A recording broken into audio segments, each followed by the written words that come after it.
1 लाख से ज़्यादा जवान राजस्थान की सड़कों पे अपने अपने साधनों से आए। मैं उनको सबको धन्यवाद दूंगा आपके माध्यम से कि शांतिपूर्वक तरीके से आए और सब लोग अपने गंतव्य तक आराम से पहुंच गए।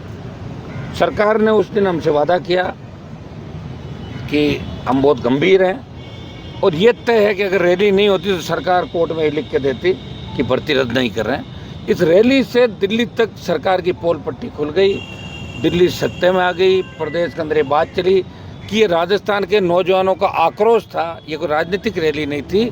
जवान अपना भविष्य कहीं न कहीं इस रैली में तलाश रहा था और वो इस गर्मी के अंदर भी जहाँ 3 डोम अगर हम भर जाते लेकिन 1 डोम के अंदर बाहर कुछ टेंट की व्यवस्था, रात को आंधी से व्यवस्थाएं होगी, फिर भी दूर दराज बसों में, अपनी गाड़ियों में, पेड़ों पे, हर जगह छाँव की तलाश के अंदर नौजवान लास्ट तक डटा हुआ था। वो कह रहा था कि आप हमें इंतजार करें, हम कूच करें।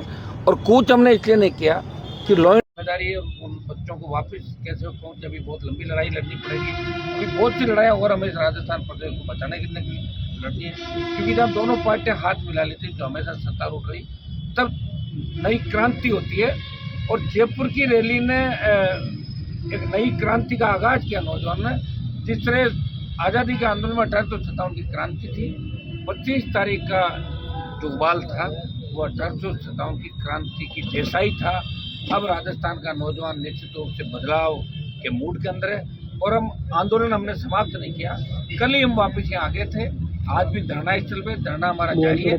कल हम इस आंदोलन की रूपरेखा तय करेंगे कि जून के अंदर छुट्टियां हाईकोर्ट की, और अब इसको आंदोलन को बड़े स्तर पे कैसे चलाया जाए, किसने दिल्ली कूच करें, रेलवे ट्रैक जाम करें, हाईवे जाम करें, लॉ एंड ऑर्डर को संभालते हुए दबाव सरकार पे हम बढ़ाएं। और कोर्ट से बहुत बड़ी उम्मीद थी राजस्थान के जवानों को, सबको, कि कोर्ट जुर्माना भी लगाएगा, आखिरी तारीख दी है। लेकिन बच्चे मायूस हुए, हम सब मायूस हुए। हम सोच रहे थे कोर्ट कड़ी फटकार लगा कि इनको टाइम नहीं देगा और फैसला हाथों हाथ होगा, लेकिन इसमें राजस्थान के आम नागरिक मायूस हुए।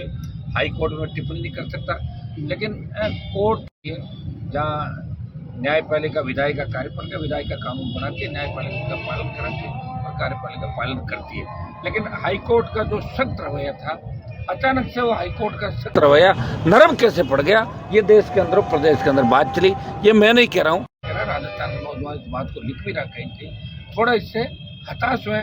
मैं नौजवानों को एक ही आग्रह करूँगा, आपको हताश होने की जरूरत नहीं है। अभी मैं बैठा हूँ, आप चिंता क्यों करें। ये तो अपने अपने साथ में से लाई हुई आप सब आए थे। हम अगला जो हमारा मामला होगा और आर पार का होगा, दिल्ली तक हम दस्तक देंगे, प्रधानमंत्री के आवाज को घेरेंगे, लेकिन भर्ती को रद्द कराएंगे, आरपीएससी का पुनर्गठन कराएंगे। आज ही मैंने राज्यपाल से टाइम मांगा है कि टाइम है, इस बार संघर्ष समिति और आरपीएससी के कुछ पदाधिकारी नेता हम गवर्नर से मिलकर आरपीएससी भर्तियाँ और तमाम जो पेपर लीक करता है उनसे अवगत कराएंगे।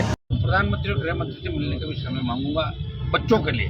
मुझे कोई मिलने का शौक नहीं मुझे, लेकिन बच्चों के लिए मिलना पड़ा तो उनसे भी मिलके एक हमने मांग भी करी है कि विशेष सत्र लोकसभा का बुलाया जाए।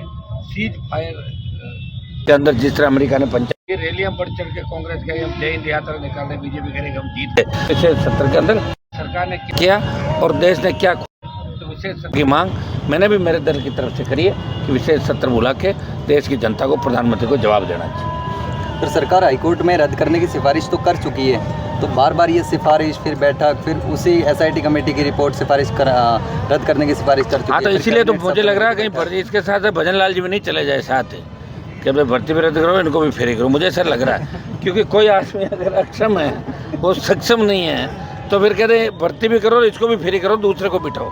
क्योंकि विधायक साथ नहीं भजन लाल जी के साथ, बहुत ही अंदर बहुत बड़ा अंतर करे भारतीय जनता पार्टी के अंदर है। ये आपको आगामी दिनों में अपना आप ही मिल जाएगा। और मैं तमाम उन नेताओं को भी धन्यवाद दूंगा जो बीजेपी के अंदर रहते हुए भी भर्ती रद्द करने की सिफारिश करें। और कांग्रेस को नेताओं को मैं धन्यवाद इस बात का दूंगा कि कहीं न कहीं दबी जुबान उन्होंने कई जगह बात करी। वे तो कांग्रेस इसलिए बात नहीं करी कि घोटाले घपले कांग्रेस के राज में भी हुए थे ज़्यादातर, इसलिए वो डरे हुए हैं सारे। और वो तो डरे हुए महेश जोशी गिरफ्तारी के बाद अगला नंबर किसका है। तो इसलिए राजस्थान का जवान